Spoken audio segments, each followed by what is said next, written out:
tu me corrigeras si je dis des erreurs, qui est une ONG européenne qui essaye un peu de contrebalancer les lobbies de la finance, de l'industrie financière, et aussi à Contrepoint, qui est un forum indépendant pour promouvoir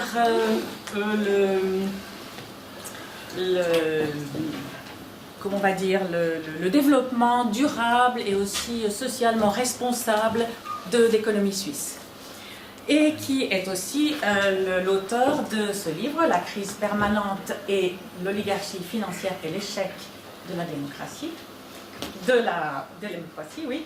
Et dans lequel il analyse la situation du secteur financier actuel.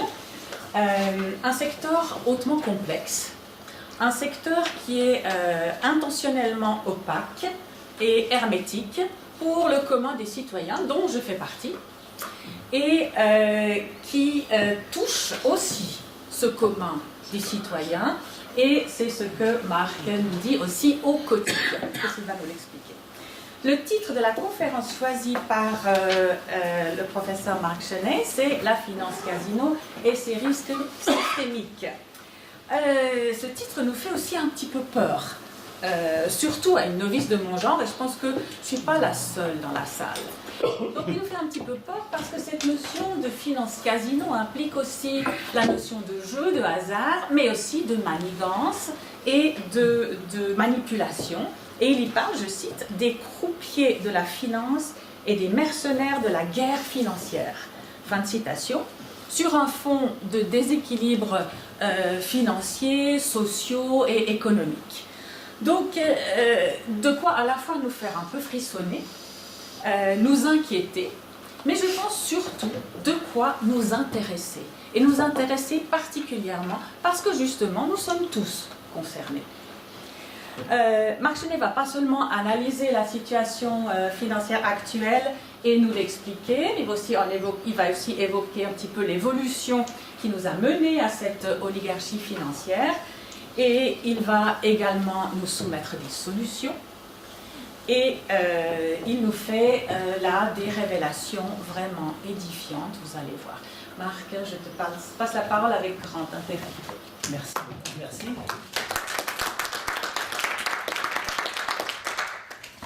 Martine pour cette invitation ainsi que pour cette introduction.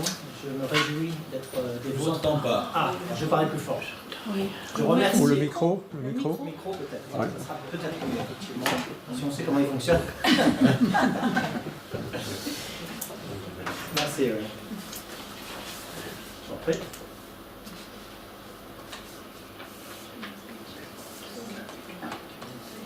Parfait.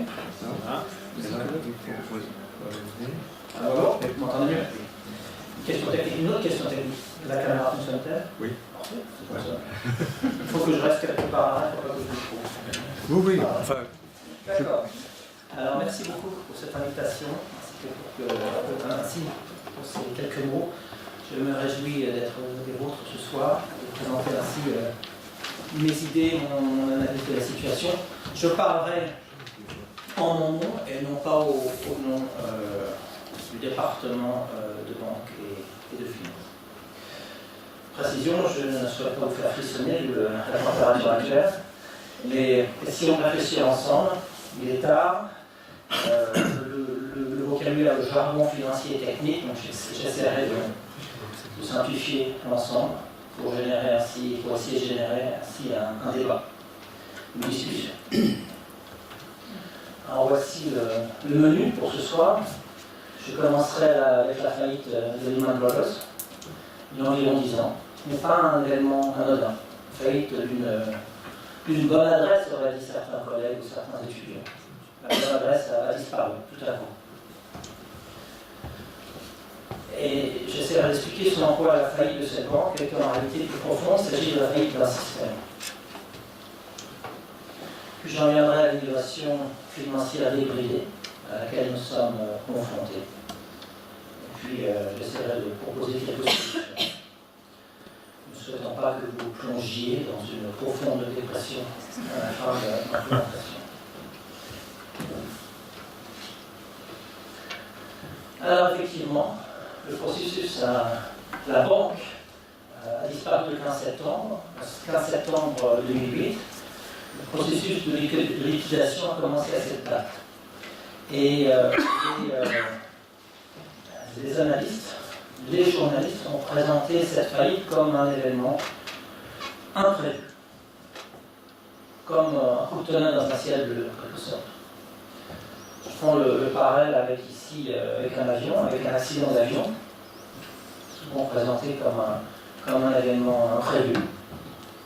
Et dans le cas, justement, de la disparition d'un avion, on cherche la boîte noire. Et en ce qui concerne Lehman Brothers, un des éléments de la boîte noire est le dernier rapport annuel. Alors je l'ai lu cet été, je vous le conseille si vous êtes intéressé. Alors on trouve des mots, je cherche la pointeuse de ça, c'est plus la du type performance record, résultats fantastiques, quelques mois avant la faillite, les résultats sont fantastiques. Des efforts de management talentueux, modeste, c'était modeste un peu. Excellence de l'institution, focalisation sur la gestion des risques. La banque a disparu quelques mois après, il se focalisait sur la gestion des risques.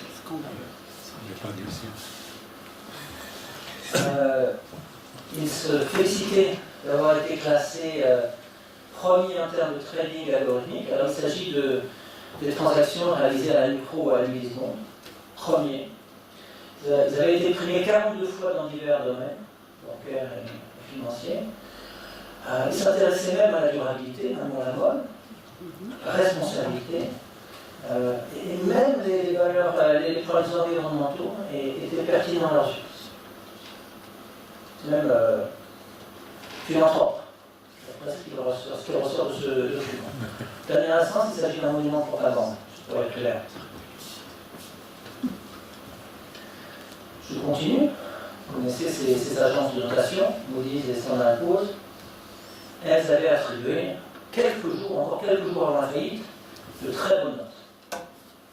Au moins égal à. Vous savez comment elles fonctionnent, ces agences de notation, comment elles sont rémunérées. Elles sont directement rémunérées par leurs clients. Ah oui. Autrement dit, si elles attribuent de mauvaises notes à leurs clients, elles risquent de perdre les contrats. Je suis professeur, je ne suis pas le seul. Nous ne sommes pas payés à la fin de nos cours par les étudiants, nous donnons une enveloppe. Ça pourrait aider le système pour déraper. Nous sommes honnêtes, mais tout de même. Une solution toute simple, l'impôt. Les parents, les étudiants, leurs parents payent les impôts, et puis les professeurs sont payés par ce biais.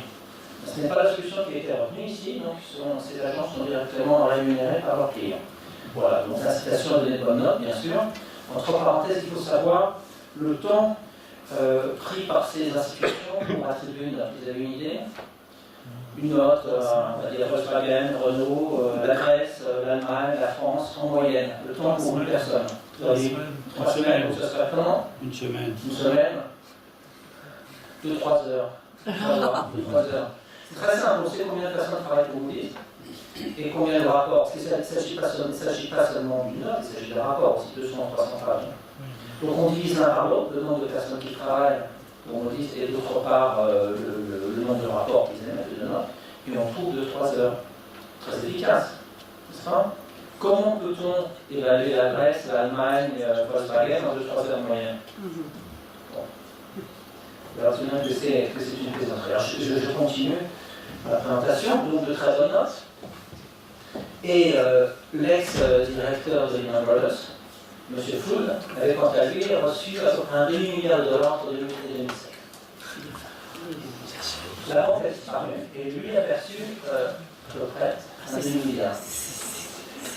Ça contredit la logique de l'économie. Oui. Les bonus et les hauts salaires peuvent être tout à fait justifiés, mais ils doivent correspondre à des succès et non pas à des échecs. Et si il s'agit d'un échec retentissant, puisque la banque a disparu pour clair. Les actionnaires n'ont plus perdu, et lui a réussi à conserver $1,5 milliard. Donc, ce n'est pas une économie libérale, ça sera aussi un débat qu'on aura. Il s'agit d'escroquerie. Il s'agit d'escroquerie, pour être clair. Les actionnaires ont été escroqués, pas seulement les actionnaires, les clients, les employés, etc.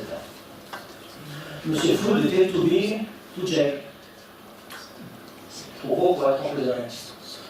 Donc il s'agissait d'une cécité volontaire. Les analystes n'ont pas pris le temps d'analyser, au-delà des mots, d'analyser les chiffres. Alors les chiffres, il y en a quelques-uns.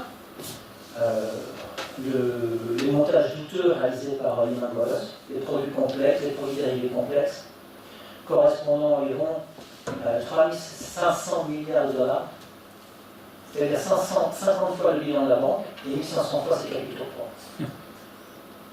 Il s'agissait juste, malgré les centaines de pages, de chercher ces chiffres. Vous avez juste, en deux mots, vous avez le bilan, qui est relativement facile à lire, et puis vous avez leur bilan, tout ce qui n'est pas dans le bilan. Et leur bilan est gigantesque, il est complexe, avec des produits justement dérivés, structurés. Je donnerai un exemple aujourd'hui, qui sont pour les analystes, en tout cas pour les journalistes, difficiles à comprendre, et ça dépasse le système d'Europe. Les dimensions dépassent 53 millions de 500 fois les capitaux propres. C'est-à-dire que dès qu'il y a un petit coup de vent, la banque risque de disparaître. C'est ce qui est le cas. Ce fut le cas. Les capitaux représentaient 3,25% du bilan. Alors aujourd'hui, c'est 4 ou 5%, c'est un peu mieux, mais on est loin du compte. Pour vous donner une idée, qu'est-ce que ça veut dire précisément? Lorsqu'on souhaite emprunter de l'argent à Zurich pour acheter un appartement, la UBS, le Crédit Suisse, vous nous demandez d'investir 20% du montant de l'appartement. Et c'est tout à fait raisonnable. Le problème, c'est que ces mêmes banques n'appliquent pas à elles-mêmes les mêmes règles. Elles fonctionnent avec 4-5%, elles vont fonctionner avec au moins 20%. C'est-à-dire que le système est fragile. Alors qu'en est-il aujourd'hui? Encore une fois, au-delà de la faillite de Lehman Brothers, il s'agit de la faillite d'un système. Les leçons de la chute de Lehman ont-elles été tirées? Oui et non. Oui pour les grandes banques, puisqu'elles savent qu'elles peuvent, a priori, continuer à investir dans des paris douteux, qu'il y a de grandes chances qu'elles seront sauvées par le contribuable. Ça n'a pas été le cas pour Lehman, ça a été le cas pour les banques. Au niveau des gouvernements, les leçons n'ont pas été tirées. Parce que là, bien sûr, la situation est moins aiguë qu'en 2008, mais elle reste très fragile. On est confronté actuellement à une période troublée au niveau financier, économique, et ça sera le thème de la présentation, au niveau environnemental aussi. À peu près 10 ou 15 ans pour prendre des décisions, non seulement prendre des décisions, mais les mettre en œuvre. On ne sent pas s'orienter dans la bonne direction. C'est une vraie responsabilité vis-à-vis des générations futures. Pour la politique et sociaux, on peut le voir entre autres en France. Les mesures prises ne portent pas vraiment leurs fruits, donc on a des milliers de pages de régulation, mais probablement que c'est trop complexe aussi. Trop de pages, il faudrait se ramener à un volume d'impunité, une trentaine de pages, sans exception, compréhensible, et on s'en écarte. La finance casino se développe à grands pas, donc j'essaierai d'expliquer ce soir ce en quoi elle consiste. En deux mots, il s'agit non pas d'investissement, mais de paris. Alors les paris déséquilibrent l'économie et la société. Si on veut parier en Suisse, on peut aller dans des casinos, aucun souci. On n'a pas besoin de grande banque pour posséder des paris. Et il y a de plus en plus de paris. Si vous jouez dans un casino, il ne s'agit pas d'un investissement. Ça n'a pas d'impact, vous n'investissez pas. Vous n'investissez pas, c'est juste une mise d'un casino. Et l'économie se développe de plus en plus dans cette direction. Les capitaux propres des grandes banques, en proportion à leur bilan, sont un peu plus importants, mais demeurent bien trop faibles. Je l'ai évoqué il y a un instant, de l'ordre de 4-5%, c'est mieux que 3,25% pour Lehman, mais on est loin des 20%. Alors, les rapports annuels, j'ai lu les rapports annuels actuels pour comparer avec celui de Lehman. Alors, celui de Crédit Suisse, UBS, Goldman Sachs, Deutsche Bank. Alors, on retrouve des termes très proches. Flatteur, déclaration rassurante, bonne note aussi aujourd'hui. Mais quand on compare avec la situation d'il y a 10 ans, c'est Lehman, on est peu rassuré puisque ce sont les mêmes mots et que Lehman a disparu il y a 10 ans. Alors, malgré tous ces rapports annuels flatteurs, et les dettes des grands établissements bancaires restent disproportionnées, leur position en produit dérivé est d'abord colossale, et les rémunérations des dirigeants tout aussi scandaleusement élevées qu'économiquement injustifiables. Il faut savoir qu'après la Seconde Guerre mondiale, le rapport entre la rémunération des directeurs, y compris de banque, et le salaire moyen était de l'ordre de 40 fois supérieur. Tout ça, ça a explosé il y a 30 ans. Si on prend le salaire d'un grand directeur de banque ou d'un directeur d'un hedge fund, si on compare au salaire moyen parce que c'est un minimum, on peut arriver à des facteurs de l'ordre de 15 000, 20 000 fois plus. C'est énorme. Discrépance. Alors, permettez-moi de donner quelques chiffres, sans rentrer dans les détails. Globalement, si vous avez le PIB mondial, 81 000 milliards de dollars, 2017. En bleu, vous avez les dettes, toutes les dettes mondiales, publiques et privées, environ 3 fois plus, et ça passe un peu plus rapidement que le PIB. Ce n'est pas stable, pas durable. Et ici, vous avez tous ces produits complexes, dérivés, structurés, qui déstructurent l'économie. À peu près 9 fois le PIB mondial. Donc ce graphique reste une situation. C'est instable. Il y a trop de dettes, les dettes devraient être inférieures au PIB mondial, puis donc à supérieur. Elles croissent plus vite, et tous ces produits génèrent un risque systémique, c'est-à-dire un risque pour le système.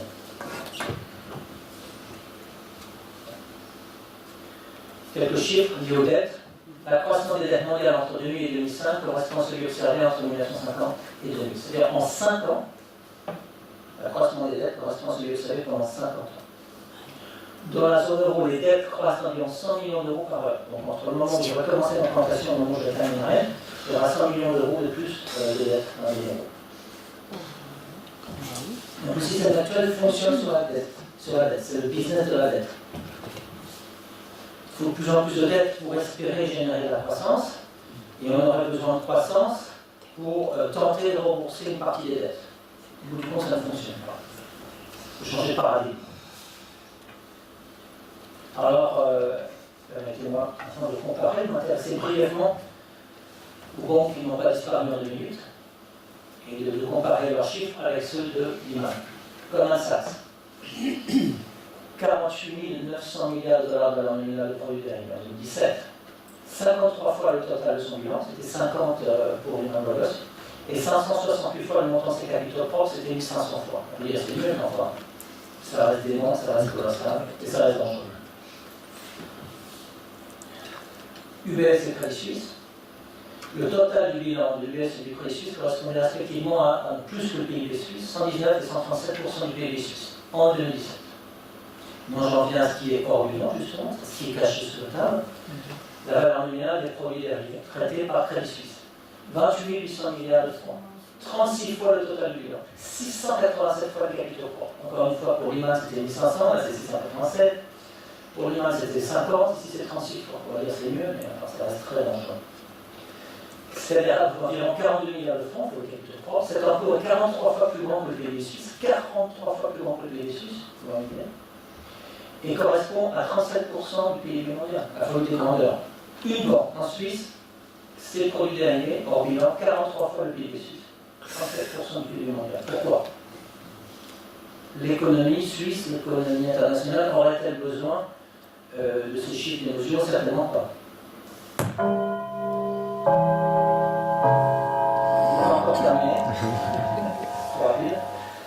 Les activités de couverture. Ces produits dérivés, quelle est leur justification? Si les étudiants commencent à étudier le domaine, en finance, en économie, que trouveront-ils dans les premières pages des manuels? Que ces produits sont-ils pour permettre aux entreprises de se couvrir? Je donne un exemple. Une entreprise suisse qui exporte ou qui importe vers la zone euro, ou à partir de la zone euro, a besoin de se couvrir contre les variations de l'euro. Très bien, c'est juste. Et c'est correct. Simplement, pour se couvrir, on n'a pas besoin de 9 fois le PIB mondial. On a besoin de beaucoup moins. Et le Crédit Suisse l'écrit lui-même, seulement 0,2% de ce montant astronomique correspond à des activités de couverture qui sont justifiables selon l'économie, 0,2%. Donc il reste 99,8% qui contribuent au développement de la finance casino. Alors je continue avec Crédit Suisse. Bradley Lugan, vous vous souvenez? M. Bradley Lugan, directeur de Crédit Suisse entre 2016 et 2014. Donc, qui ont ici l'ensemble de ces rémunérations, salaire, cash, actions, autres, à préciser. Total de 160 millions en 8 ans. Vous savez ce qui est advenu du cours de l'action Crédit Suisse en l'espace de ces 8 ans? Il a augmenté ou baissé? Vous avez une idée? 40%, vous êtes optimiste? Je dis un quart. Baissé de 70%. 70%. Donc je résume. L'ancien directeur de Crédit Suisse a perçu 160 millions de francs en l'espace de 8 ans et le cours a baissé de 70%. C'est un bon deal, un bon contrat. C'est l'escroquerie. Que font les actionnaires? Ils dorment pendant les assemblées. Donc là, il ne s'agit pas de capitalisme, c'est l'escroquerie pure et simple. Donc le système a dérapé et continue à déraper. Encore une fois, on peut toujours justifier les bonus et les rémunérations élevées, dans la mesure où elles restent raisonnables, mais en cas de succès, pas en cas d'échec.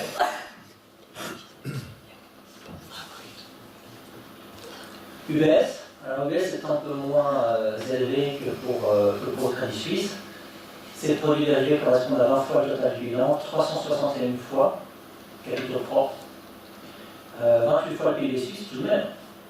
Environ un quart du PIB mondial, pour une banque. Un quart. Donc, il faut toujours comparer le pays. Lorsque UBS est quasi tombé en faillite, vous vous souvenez, bon, il a fallu le renflouer. C'est bon. Pourquoi d'ailleurs?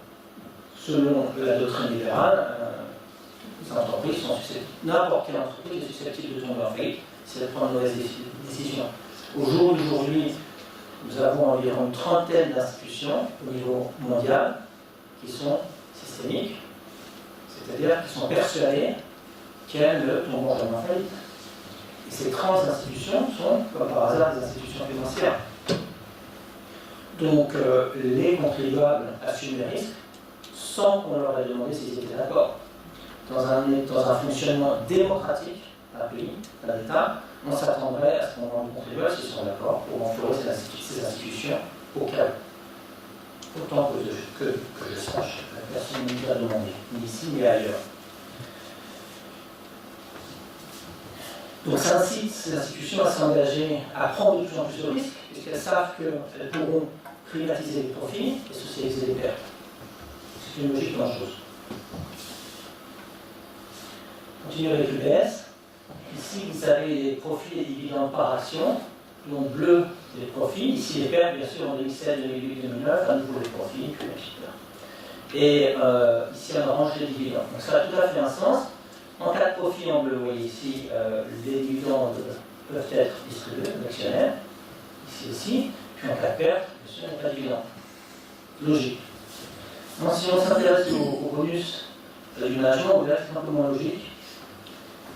Donc ici en bleu, toujours les profits, les pertes, les profits, pertes, et en orange, les bonus. Et bien qu'il y ait eu des pertes en 2007, 2008, 2009, vous observez des bonus. Il ne faut pas oublier que le contribuable suisse est intervenu. Donc il aurait été peut-être judicieux pour l'UBS d'être plus raisonnable, fortiori. Et là, il est intéressant de remarquer que la barre orange, donc les bonus en l'occurrence, sont plus importants que les pertes. Ce qui signifie que si l'UBS n'avait pas distribué de bonus en 2007, en 2009, par ailleurs en 2012, l'UBS n'aurait pas généré de perte. Et donc, on aurait payé les impôts. Voilà. Donc il y a eu un manque à gagner, vous savez, de 48 millions pour le canton de Zurich. Qui provient entre autres de cela? Donc les écoles, gymnases ont dû faire des économies. Certains d'entre nous le savent. Donc, les enfants ont eu moins de cours de théâtre, de danse, et certains profitaient. Donc, ça n'a pas de sens de distribuer des bonus en cas de perte, ça n'a aucun sens. Alors, on ira à la France, la France française ici. On va donner quelques exemples. Il y a Fleuron France, qui est BNP Paribas, Société Générale, Crédit Agricole, aussi le groupe BPCE. Les bilans additionnés de ces 4 établissements représentaient 280% du PIB national, et français en l'occurrence. Et puis bon, à nouveau, ce produit dérivé complet qui sont en bilan. Alors il représentait à peu près donc, pour les 3 premiers groupes, hein, BNP Paribas, Société Générale, Crédit Agricole, entre 9 et 13 fois le bilan, environ entre 200 et 300 fois le capitaux propre, environ 6 à 8 fois le PIB français, et environ, c'est ça, 6 à 8 fois le PIB français, c'est ça. Et par rapport au PIB mondial, c'est entre 29 et entre 18 et 29%. Là aussi des chiffres très élevés. En France, il semblerait que beaucoup soient fiers d'avoir des fleurons nationaux, mais là aussi, ils sont tenus à bout de bras par le contribuable. Il faut savoir, le FMI à Washington a réalisé une étude intéressante il y a quelques années. L'objectif de ce document était de mettre en lumière les aides de toutes sortes que recevaient les grands établissements financiers au niveau mondial. Et donc, pour la Suisse, il s'agissait de chercher finalement des subventions. On n'a pas l'habitude d'utiliser ce mot pour les grandes banques, subventions. Quand on utilise ce terme, on pense plutôt à l'agriculture. L'agriculture perçoit environ 3,5 milliards de francs de subventions en Suisse par an. Selon cette étude du FMI, pour la Suisse, ces subventions indirectes représentaient environ 50 milliards de dollars en l'espace de 2 ans, donc 25 par an. 25 pour le BSC Crédit Suisse. Donc 25 milliards de dollars attribués sous forme de subventions indirectes, de garanties, de toutes sortes, à 2 établissements, à comparer à 3,5 milliards octroyés à l'agriculture. Sur les garanties, si vous voulez, comme si ces établissements bénéficiaient d'une assurance. L'assurance, c'est nous qui la payons, la c'est contribuable. Cette assurance consiste en ce que, en cas de problème, le contribuable interviendra. Une assurance. Accident financier. Il ne l'appelle pas, il doit payer. Voilà, donc c'est l'étude du FMI qui montre cela. Alors, ce qui a évolué, et pas dans la bonne direction entre 2008 et maintenant, c'est l'évolution du shadow banking, du secteur shadow banking. Je ne sais pas si vous en avez entendu parler. En français, on dit la finance de l'ombre, système bancaire parallèle. Curieux, prenons l'exemple des voitures. Si vous avez 2 types de conducteurs, ceux qui disposent d'un permis, et puis ceux qui n'en disposent pas. Donc là, pour la police vous arrête, vous êtes dans une voiture, montrez-moi vos permis de conduire. Non, j'en ai pas, je suis un shadow conducteur. Ah, d'accord, c'est bon, je vais passer. Non, ça n'a aucun sens. Ici, oui, c'est autorisé, parce qu'il s'agit d'institutions financières qui ne disposent pas de licence bancaire pour le faire. Ils ne disposent pas de licence bancaire. Mais il faut à peu près travailler dans les banques. Donc ça veut dire qu'elles ne sont pas vraiment régulées. Donc l'exemple, BlackRock. Vous savez qui a intégré la direction de BlackRock, un ancien directeur de la Banque nationale. Voilà, une institution comme BlackRock est de fait public tout fait, les certaines. Elle gère environ plus de 6 000 milliards de dollars. Énorme. De fait public tout fait. Pas régulé, en dehors, donc sans licence bancaire. Donc ça, c'est un phénomène nouveau. Donc, encore une fois, au-delà de la faillite de l'humain, il s'agit de la faillite d'un système. Un système de finance casino, dans lequel les dettes, l'épargne et le cynisme ont pris le pas sur l'épargne, l'investissement et la confiance. L'économie a fonctionné le plus souvent sur ces 3 éléments, épargne, investissement, confiance. Actuellement, et je le développerai ce soir, ce qui prend le pas au sein d'un certain nombre de grands établissements, à défaut de la confiance, il s'agit du cynisme. Les dettes et les paris ne permettent pas à une économie de se développer.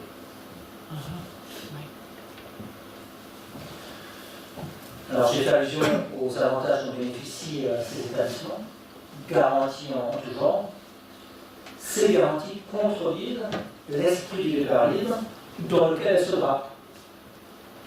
Il y a un principe de base dans le libéralisme, c'est que ceux qui prennent des risques les assurent. On sait au niveau d'une famille, les parents, au niveau des entreprises, Ça ressort de nombreux romans. Les mémoires de Thomas Mann. Vous avez des entrepreneurs qui vont jusqu'au bout de leur logique.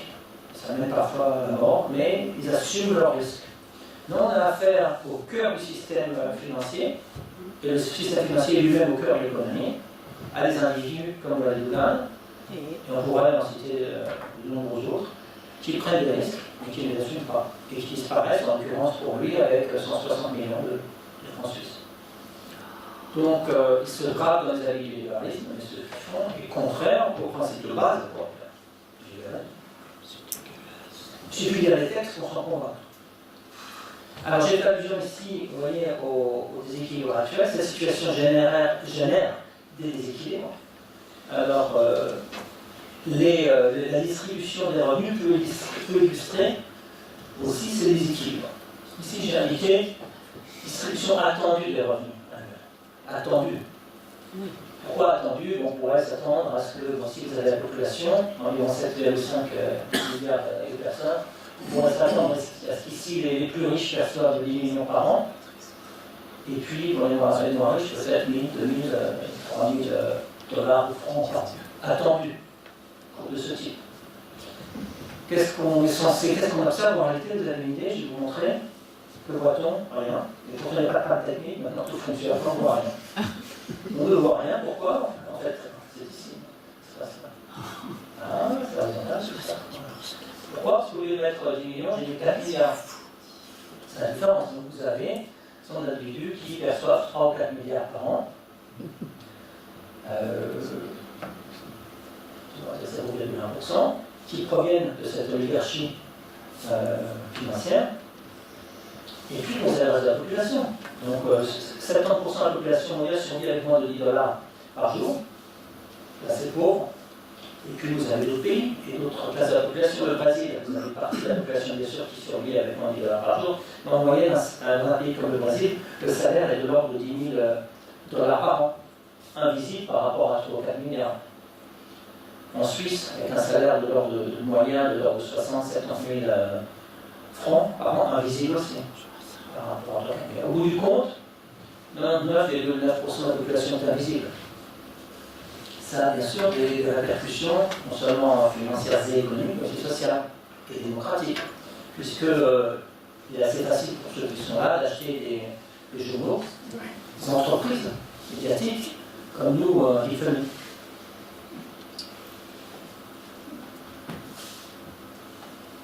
Alors, vous savez, les chiffres sont un peu secs, et derrière les chiffres se cachent les êtres humains. Et ceux qui sont là, vous voyez, eh bien, ils sont invisibles quasiment. On les observe. Et beaucoup d'individus sont en marge de la société. On parle beaucoup de digitalisation.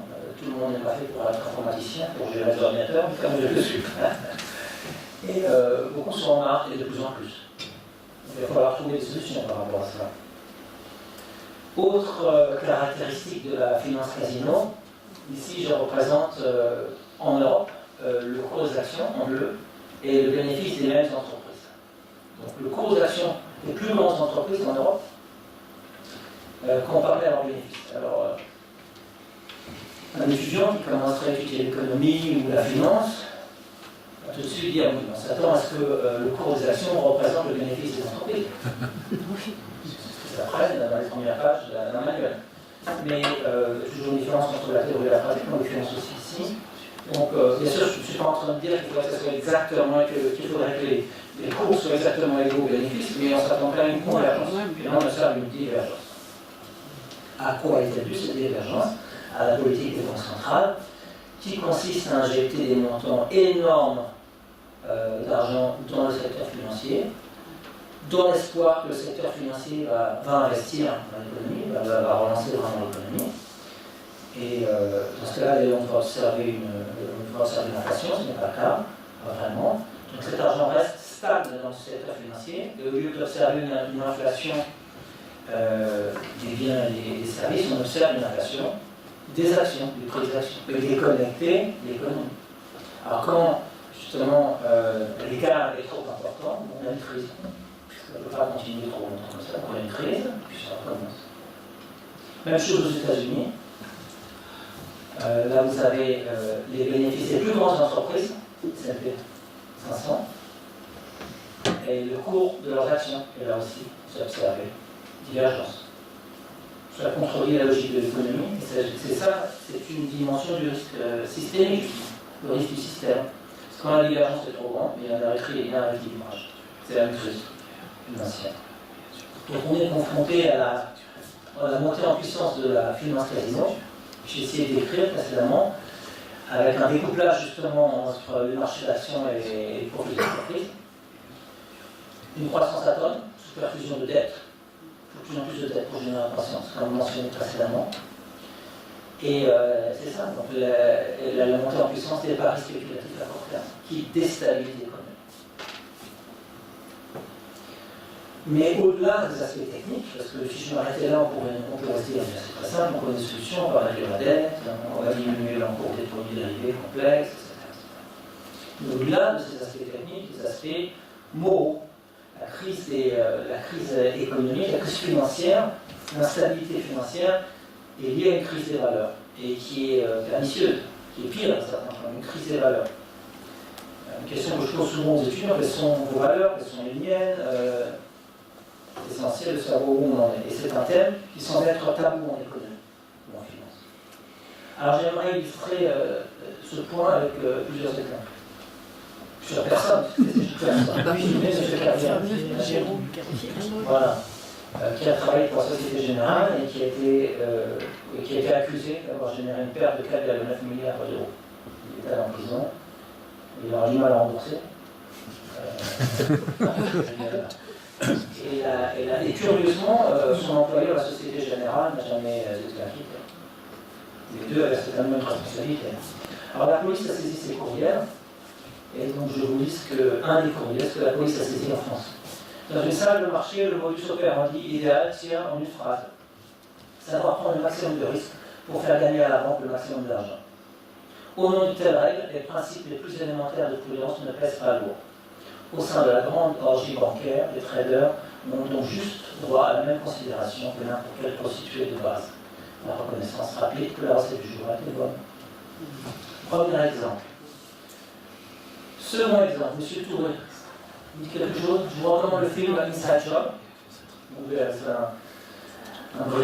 C'était un brillant étudiant français, école centrale, ça, il a étudié aux États-Unis, diplômé de Stanford. Il a été recruté très rapidement par Goldman Sachs. Puis il y a un procès contre Goldman Sachs, et donc vous trouverez les images de ce procès dans ce film. La direction de Goldman Sachs apparaît, ainsi que lui. Il y a beaucoup d'arrogance dans cette vidéo. Et Goldman Sachs a été accusé de vendre à ses clients des produits douteux, donc profiter de leurs clients. Ils savaient que les produits étaient mauvais, que les cours allaient baisser, ils vendaient aux clients des choses qui s'interdisaient. Alors, lorsque aux États-Unis, la police a saisi des courriels de ce monsieur, et voilà ce qu'il disait dans ces courriels. De plus en plus d'effets de levier, ça veut dire de plus en plus de dettes dans le système. L'édifice tout entier peut s'effondrer à chaque instant.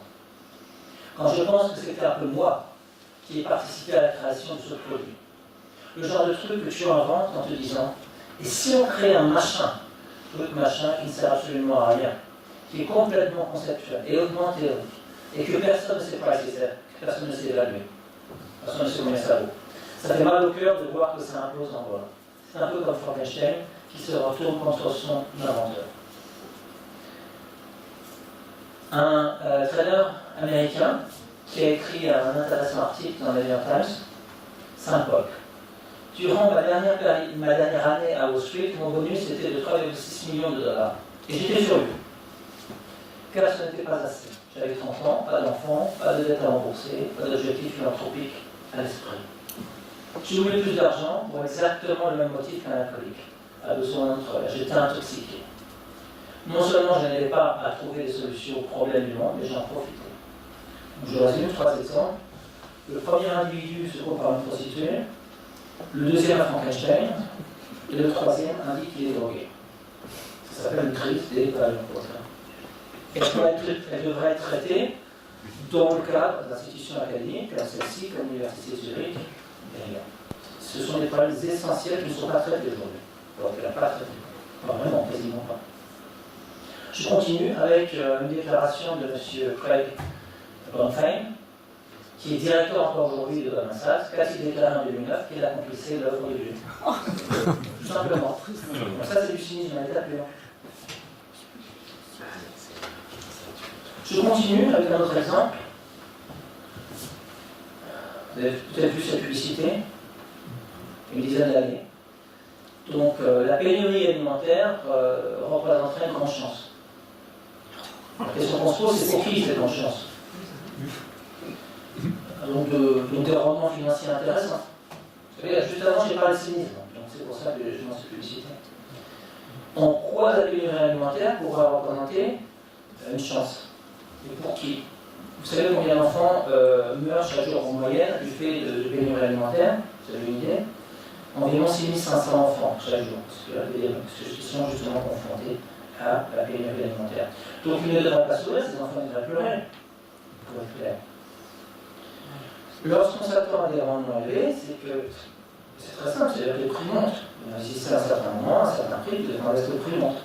C'est ça un rendement élevé. Mais si le prix monte, ça n'a jamais de problème pour les enfants. Donc il y a une contradiction flagrante. Donc voilà, c'est pour ça que je parle de prise des valeurs.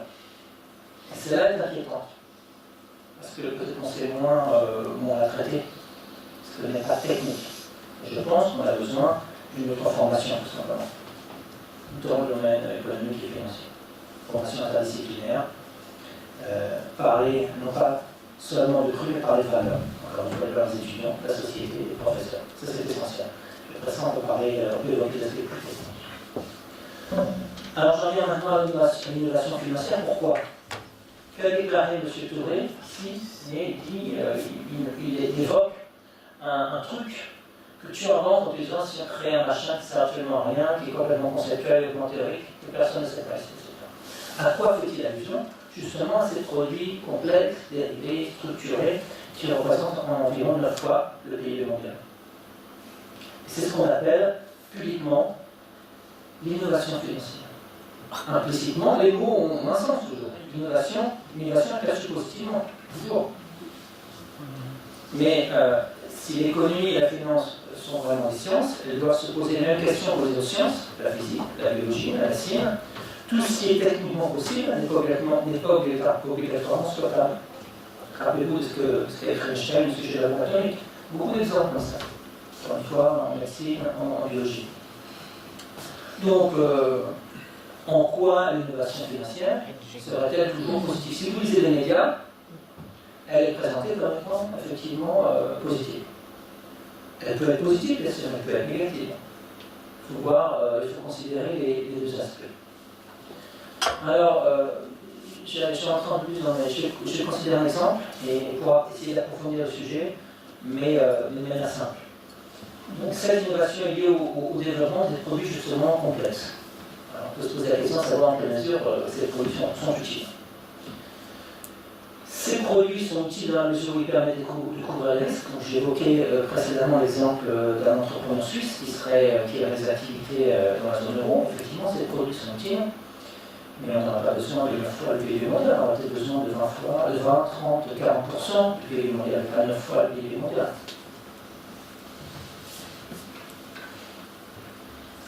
Alors, les transactions, quel est le problème? Les transactions qui correspondent à la couverture des risques ne représentent qu'une faible proportion du total.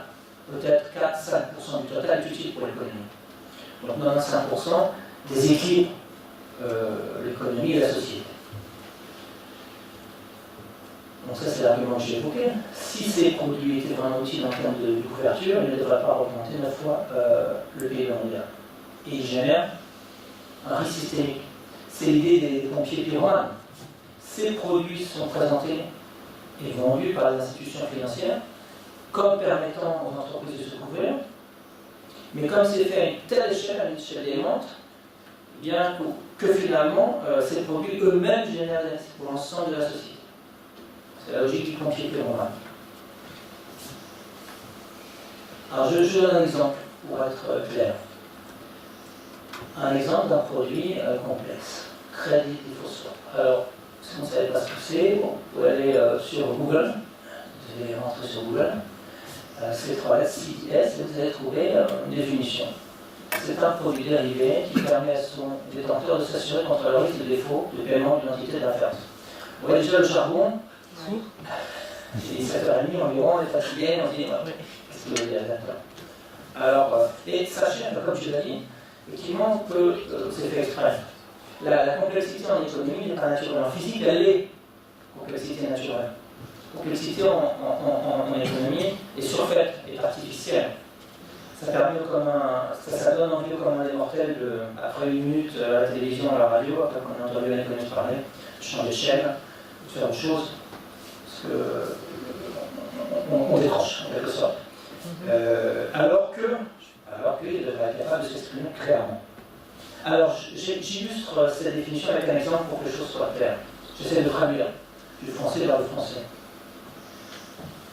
Considère une banque qui aurait octroyé, j'espère que ce sera plus simple à comprendre, vous direz, un montant donné à une entreprise. Donc c'est une dette. Donc, la banque octroie un crédit à une entreprise, supposons 10 millions de francs. Voilà, une entreprise a tout comme d'habitude des contrats d'assurance avec une société d'assurance pour se couvrir, par exemple, contre des dégâts liés à l'inondation ou au feu. Donc l'entreprise reçoit un crédit de 10 millions de francs.